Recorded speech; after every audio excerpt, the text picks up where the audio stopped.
살아계신 하나님 아버지, 감사와 찬송과 영광을 올려드립니다. 오늘도 생명을 허락해 주시고 새날을 허락하여 주시고 건강도 주셔서 또한 저희들의 발걸음을 아버지의 집으로, 주님의 몸된 교회로 이 은혜의 보좌 앞으로 옮겨주셔서 하나님께 찬송을 드리며 생명의 말씀을 들을 수 있는 이 복된 자리로 저희들을 인도해 주시고 이끌어 주시니 아버지 감사합니다. 아버지, 하루하루 사는 것이 하루하루가 하나님이 주신 기적과 같은 선물임을 잊지 않게 하시고 생명을 연장받고 새로운 한 날을 맞이하는 것 또한 하나님이 주시는 은혜요 기적이요 선물임을 잊지 않게 하셔서 범사에 감사하게 하시고 항상 기뻐하게 하시고 범사에 쉬지 않고 하나님과 교제하며 말씀으로 기도로 하나님과의 그 영적인 관계를 놓지 않으며 하나님이 주신 생명과 시간을 그렇게 사용하고 맞이하는 이 자리에 있는 한 사람 한 사람들이 되도록 주님 은혜 내려 주옵소서. 아멘. 아버지, 이 시간 말씀을 듣겠습니다. 성령 하나님 말씀하여 주옵소서. 아멘. 예수 그리스도 이름으로 축복하며 기도 올려옵나이다. 아멘. 자, 고린도 후서 마지막 장입니다. 바울 사도가 편지를 쓰면서 이제 결론과 가도 같은 그러한 부분인데, 고린도 후서를 쓸 당시에 바울은 이미 2번이나 고린도 교회를 방문했었고 3번째 방문을 앞두고 있었습니다. 근데 이제 2번째 갔을 때 안 좋은 것을 많이 봤단 말이에요. 교회가 너무 어지럽고 거짓 사도들을 따르고 자신의 사도, 자기가 개척한 교회, 자기가 가르쳤던 복음이 아닌 다른 이야기를 듣고 자신을 의심하고 자신의 사도권에 대하여 거짓 사도들의 이야기를 듣고 혼란스러워하던 교회가 그렇게 어지러웠단 말이에요. 그 모습을 보고 바울이 너무 안타까워. 그래서 지금은 우리에게 전해지고 있지 않으나 눈물의 편지를 보냈었고, 그리고 이제 이 3번째 이 방문을 앞두고 고린도 후서를 이제 디도를 보내서 보내게 된 건데, 여기 나오는 대로 이제 내가 3번째 너희에게 가겠다. 2세 증인의 입으로 말마다 확정할 것이다. 2세 사람의 증인을 통해 확인하겠다는 거예요. 뭐냐? 누가 거짓 사도들을 따랐고 누가 교회를 어지럽혔고 한 거를 분별해 내겠다는 거예요. 내가 이미 말하였거니와 지금 떠나 있으나 2번째 대면하였을 때와 같이 전에 죄 지은 자들과 그 남은 모든 사람들에게 말한다. 그러니까 회개하라는 거예요. 근데 만약에 죄 지은 그 상태로 있고 교회를 어지럽히고 한 사람들에게 말하노니 내가 다시 가면 용서하지 아니하겠다. 아주 강한 어조죠. 단호한 권징을 하겠다라는 최종적인 경고와 권면을 지금 하고 있는 거예요. 이건 뭐 성경 전체에 흐르는 메시지와도 동일한데, 예수 그리스도께서 세컨 커밍 하시면, 재림하시면 행한 대로 갚아주리라, 이 말과 똑같은 거예요. 계속 성경은 그 얘기를 한다고. 너희들이 행한 대로 갚아주리라. 하나님 말씀대로 순종하고 살면 그 행한 대로 면류관을 받을 것이고, 그 말씀을 어기고 말씀을 떠나고 세상에 죄악된 세상 사람들이 가는 길로 그렇게 살았다면 벌을 받을 것이고, 행한 대로 갚아주시고, 그러니까 공평하신 하나님, 정의의 하나님이시기 때문에 이 바울 사도의 이 말은 회개하라고 계속 권면을 했는데, 그대로 있다면 2세 사람의 증인을 통해서 확인한 후에 용서하지 않겠다. 이 당시로 보면 출교죠, 출교. 그 무리에서, 그 공동체에서 나가게 하겠다. 아주 강력한 번징 조치에 대한 경고를 하고 있습니다. 3절, 이는 그리스도께서 내 안에서 말씀하시는 증거를 너희가 구함이니 그는 너희에게 대하여 약하지 않고 도리어 너희 안에서 강하시다.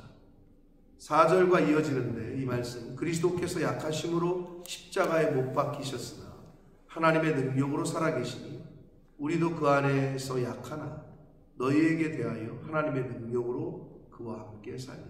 이게 무슨 말이냐면 예수 그리스도께서 굉장히 약하디 약한 분처럼 십자가에서 그렇게 못 박히셨으나 하나님의 능력으로 부활하셨음을 말하면서 바울 자신도 약하게 보이지만 하나님께서 강한 모습으로 그들과 대면하게 하실 것이다. 너희와 대면하게 될 거다. 라는 것을 예수 그리스도의 십자가의 사건과 부활을 얘기하면서 비유적으로 설명을 했어요.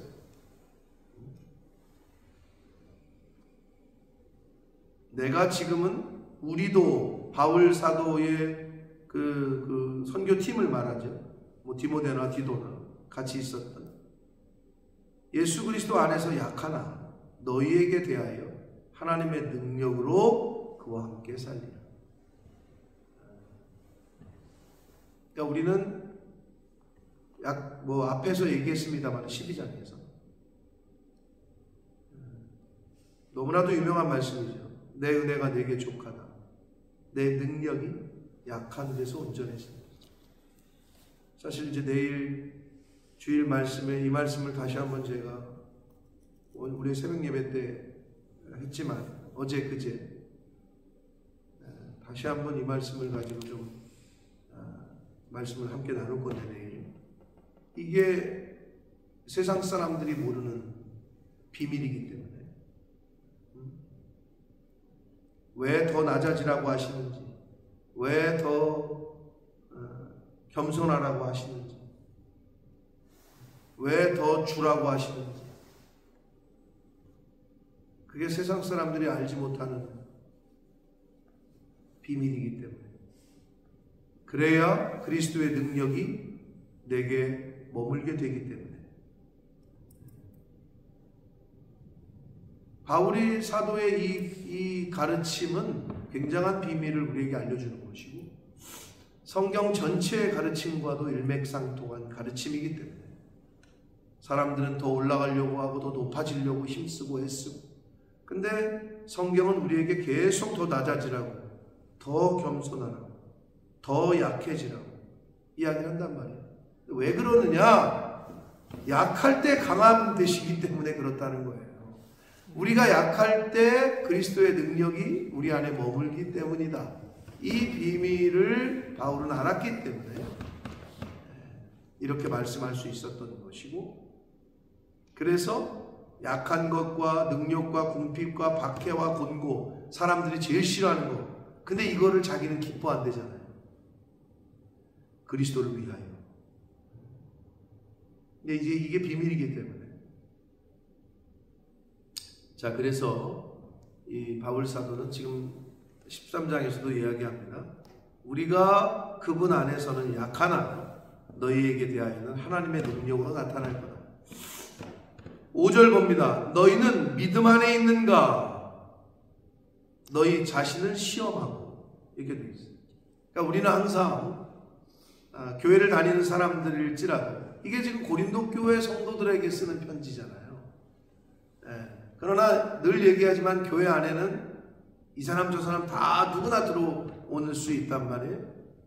그러니까 교회 안에는 교회만 발로만 다니는 교인도 있고 성도도 있고 양도 있고 염소도 있고 알곡도 있고 쭉저기도 있고 교회 안에는 다 있단 말이에요.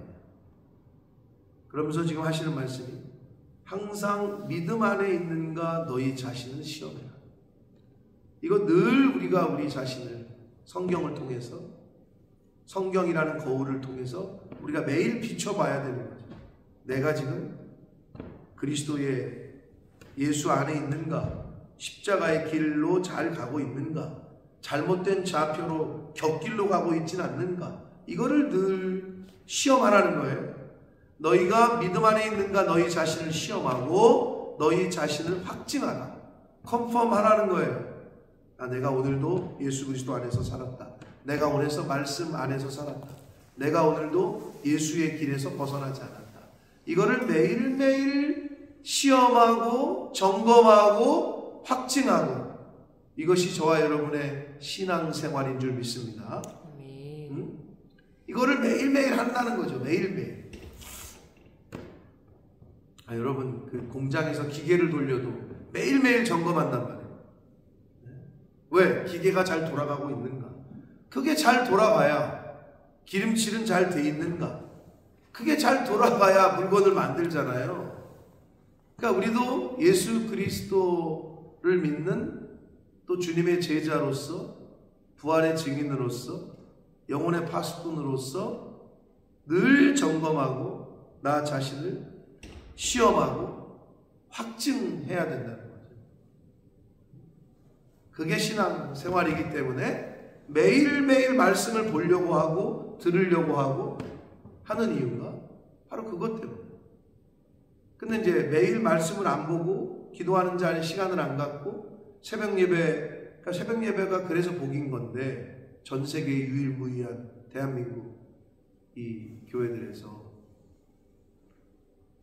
왜? 매일매일 점검하는 거죠. 매일매일 다짐하고 매일매일 살펴보고, 그래서 복인 거예요. 너희 자신을 시험하고 너희 자신을 확증하라. 믿음 안에 있는가? 예수 그리스도께서 너희 안에 계신 줄을 너희가 스스로 알지 못하느냐? 그렇지 않으면 너희는 버림받은 자다. 그렇죠. 그러니까 내가 예수 안에 있는가, 말씀 안에 있는가, 교회 안에 있는가, 이 말은 추상적인 게 아니라 내 안에 말씀이 살아있는가. 그러니까 나의 말과 나의 행동과 나의 이 손으로 하는 일과 나의 발걸음이 내 안에 계신 말씀, 내 안에 계신 성령, 내 안에 계신 예수 그리스도께서 기뻐하시는 말과 손짓과 발걸음이냐. 내가 가는 길이 지금 성령께서 내 안에서 기쁨으로 함께 가시는 길이냐. 근데 딴 길로 가잖아요. 죄악된 길로.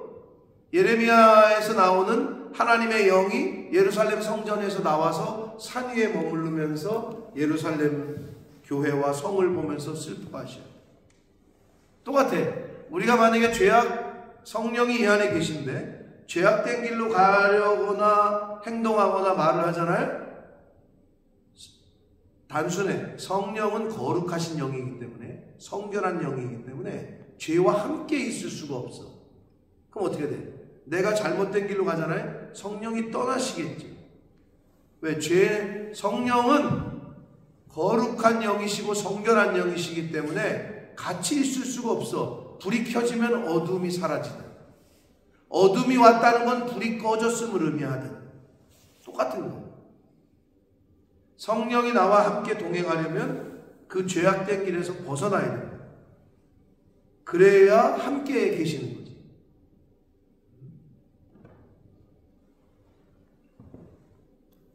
너희가 예수 그리스도 안에 없으면 버림받은 자다.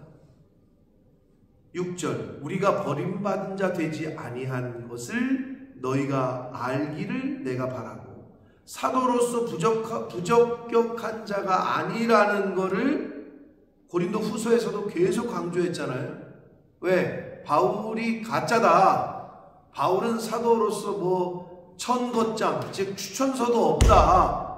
바울은 12제자에 포함되지도 않았던 인물이다. 너 그 사람의 과거를 모르냐? 예수 믿는 사람 잡아다가 죽이던 사람 아니냐? 이러니까 그런가 하고 이제 교회 다니는 사람들이, 그 고린도 교회에 있던 사람들이 혼란한 거예요. 바울의 이야기를 듣는 게 아니라 다른 사람의 이야기를, 거짓 사도들의 이야기를 들으면서 교회가 혼란했단 말이에요. 그러나 바울은 지금 내가 버림받은 자 되지 아니한 것을 너희가 알기를 바라고, 7절, 우리가 하나님께서 너희로 악을 조금도 행하지 않게 하시기를 구하는데 이는 우리가 옳은 자임을 나타내고자 함이 아니라 오직 우리는 버림받은 자 같을지라도 너희는 선을 행하게 하고자 합니다. 이게 목회자의 자세인 거예요. 자신들이 욕을 먹고 자기가 버림받은 자가 될지라도 너희들이 선을 행하게끔 하고자 하기 위함이고, 그 9절에도 나오는데 우리가 약할 때 너희가 강한 것을 기뻐하고, 나는 욕을 먹고 나는 약해져도 너희들이 강해지는 것을 기뻐하고 너희가 온전하게 되는 것을 바란다. 이게 바울 사도의 마음이었다. 그럼 8절은 우리는 진리를 거슬러 아무것도 할 수 없고 오직 진리를 위할 뿐이다. 이게 바울 사도의 자세이기도 했지만 모든 성도가 가져야 될 자세입니다. 진리를 거슬러 아무것도 할 수 없고 오직 진리를 위할 뿐이다. 그럼 진리는 뭐겠어요? 이 땅에 하나님의 말씀이 육신을 입고 이 땅에 오신 분이 예수 그리스도잖아요. 그러니까 진리를 위할 뿐이다. 이 말은 예수를 위할 뿐이다. 이 말과 동일한 거예요. 진리는 내가 곧 길이요 진리요 생명이니. 예수님이 그러셨잖아요. 그러니까 성경에 나오는 진리 이런 말 하면은 여기서에 나오는 것처럼, 또 잠언에 나오는 지혜 이퀄 예수 그리스도 이퀄 하나님, 이렇게 보시면 틀림이 없어요. 지혜가 말한다, 그걸 이제 의인화시켜서 잠언에 그렇게 표현했지만 그건 하나님이 말씀하신다, 예수님이 말씀하신다, 이렇게 들으시면 돼요. 그래서 여기서도 진리를 거슬러, 예수님을 거슬러 아무것도 할 수 없다, 이 말이고, 오직 진리를 위할 뿐이다. 이 말은 예수님이 내가 진리요 생명이요 그랬으니까 예수를 위할 뿐이다, 이 말을 하면서 우리가 약해지더라도, 이 말은 우리가 욕을 먹더라도, 우리가 무슨 어떻게 되더라도 너희가 강해지기를 바라고 너희가 온전하게 되기를 바란다. 이게 바로 바울 사도의 자세였다는 거죠. 근데 이게 바로 부모의 마음 아니겠어요? 부모님은 그렇게 살아도 너희가 잘 되기를 바라고, 부모님은 이렇게 힘들어도 너희가 잘 되기를 원하고, 그게 부모의 마음 아니에요? 그게 아버지의 마음이고 그게 사도의 마음이다. 10절, 그러므로 내가 떠나 있을 때 이렇게 쓰는 것은, 아직 이제 갈 건데 가기 전에 너희들에게 이렇게 편지를 쓰는 것은 대면할 때 주께서 너희를 넘어뜨리려 하지 않고 세우려 하여 내게 주신 그 고난을 따라 엄하지 않게 하려 합니다. 그러니까 이게 뭔 말이냐, 3차 방문했을 때 아까 뭐라 그랬어요? 내가 가서 니를 만나면 증인을 두세 사람의 증언을 들어서 아직도 그 죄 가운데 있고 아직도 다른 복음을 따르고 거짓 사도를 쫓고 있는 사람들은 용서하지 않겠다 이랬잖아요. 그러니까 3차 방문을 했을 때 사도적인 권징을 시행하지 않도록 미리 편지를 보내서 너희들이 회개할 거 회개하고 정리할 거 정리하기를 바라는 마음을 피력한 거예요. 그 고난을 따라 엄하지 않게 하려 합니다. 그러니까 바울 사도의 그 간절한 고린도 교회 성도들을 향한 그 마음을 엿볼 수 있습니다. 이게 뭐냐면 이렇게 생각하시면 돼요. 예수 그리스도께서 재림을 하시는데 재림할 때는 이제 끝난 거야. 더 이상 회개의 기회도 없어. 더 이상 무슨 상급을 쌓을 기회도 없어. 그러면 그걸로 끝이야. 그럼 그때는 어떻게 돼? 그때는 이제 말 그대로 행한 대로 갚아주시는 거지. 그러기 전에 계속 주의 사도들을 통해서, 주의 종들을 통해서 얘기하는 거예요. 돌아와라, 회개해라, 그거 끊어라, 충성해라, 순종해라. 이게 이 말과 똑같은 거예요 지금. 그게 예수님의 마음인 거죠. 마지막으로 말하노니, 마지막 말입니다. 형제들아 기뻐하라. 데살로니가서의 5장 6절 이하에 우리가 잘 아는 항상 기뻐해라, 쉬지 말고 기도해라, 범사에 감사하라, 이 말이 이것이 너희를 향하신 아버지의 뜻이라 그랬잖아요. 그게 하나님 아버지의 뜻이란 말이에요. 그 세 가지가 항상 기뻐하고 범사에 감사하고 쉬지 않고 기도하고. 근데 여기도 뭐래요? 바울이 마지막으로 말하는데 이놈의 새끼들 회개해라, 이것도 아니요. 너네들 빨리 정리해라, 죄에서 끊어라, 이것도 아니고 약간은 생뚱맞게 형제들아 기뻐하라, 이렇게 말해요. 이게 하나님 아버지의 뜻이에요. 하나님 아버지의, 우리를 향하신, 너희를 향하신 아버지의 뜻. 형제들아 기뻐하라. 온전하게 되며 위로를 받으며 마음을 같이하며 평안해라. 하나님 아버지께서 저와 여러분에게 저와 여러분 하나님의 자녀들에게 향하신 아버지의 또 예수님의 말씀으로 받으시기를 축복합니다. 아멘. 내가 있는데 너 왜 그렇게 슬퍼하냐? 내가 있는데 너 왜 그렇게 낙심하냐? 너 나 믿는다면서 왜 그렇게 답답해하고 불안해하고 그러냐? 그러실 것 같아요. 예수, 너 나 믿는다며. 그러니까 아버지의 마음이죠. 또 사랑과 평강의 하나님이 너희와 함께 계십니다. 함께 하시니까 기뻐할 수밖에 없는 거고, 함께 계시니까 두려울 게 없는 거고, 함께 계시니까 평안한 거 아니에요? 네. 그것만 하면 되는 거예요. 우리는 내가 하나님 편에 붙어 있느냐, 내가 지금 주님 안에 속해 있느냐, 그거를 시험하고 확증하는 것, 그게 신앙생활입니다. 거룩하게 입맞춤으로 서로 문안해라. 서로 평안을 빌고 서로 기뻐하고 서로 위로를 받고 마음을 같이하고, 그게 공동체고 그게 성도들의 모임인 에클레시아, 교회다. 교회가 바로 성도들의 모임이잖아요. 에클레시아라는 단어가. 그런 게 교회인 거예요. 12절 모든 성도가 너희에게 문안한다. 그리고 13절은 여러분 아시고 계실 수도 있는데, 오늘날의 축도, 목사님들이 축도하잖아요. 그 축도의 시작이 되는, 그리고 축도의 뿌리가 바로 여기서 온 거예요. 고린도후서 13장 13절. 주 예수 그리스도의 은혜와 하나님의 사랑과 성령의 교통하심, 이 세 가지의 축도를 가르쳐 주신 거죠. 축도의 시작이 되는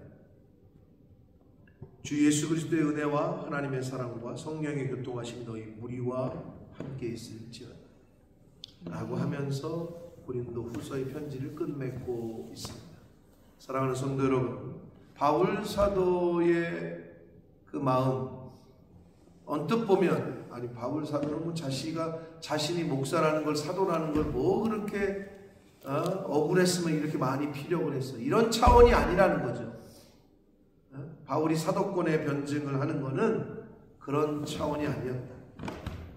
고린도 교회 성도들이 얼마나 안타까웠고, 고린도 교회 성도들이 거짓 사도들에게 현혹돼서 미혹돼서 멸망길로 가는 것을 두고 볼 수 없었고, 그래서 그들의 눈높이에서 설명이 필요했고, 뭐 천거서가 있느냐, 즉 추천장이 있냐 없냐 막 이런 얘기 나오니까 앞에서 우리가 봤듯이 추천장에 대한 이야기를 했고,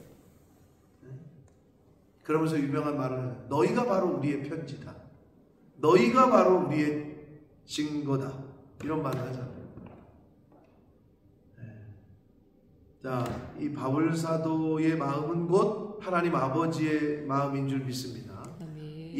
오늘 이 말씀 또한 성령 하나님께서 저와 여러분에게 주시는 말씀인 줄 믿습니다. 자기는 비록 약해지지만 너희가 강해지기를 원하고 너희가 온전하게 되기를 바란다.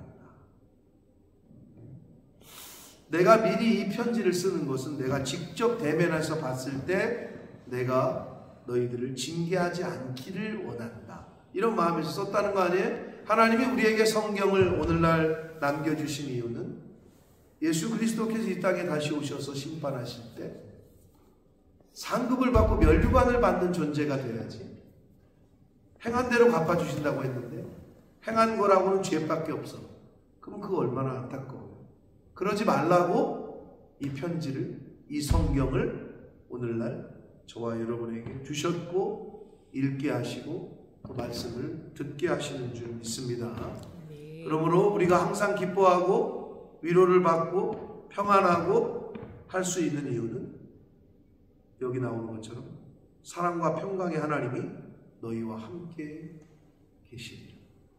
하나님이 함께 하시기 때문에 우리가 기뻐할 수 있는 거고, 하나님이 함께 하시기 때문에 위로를 얻고 두려움이 없고 평안한 줄 믿습니다.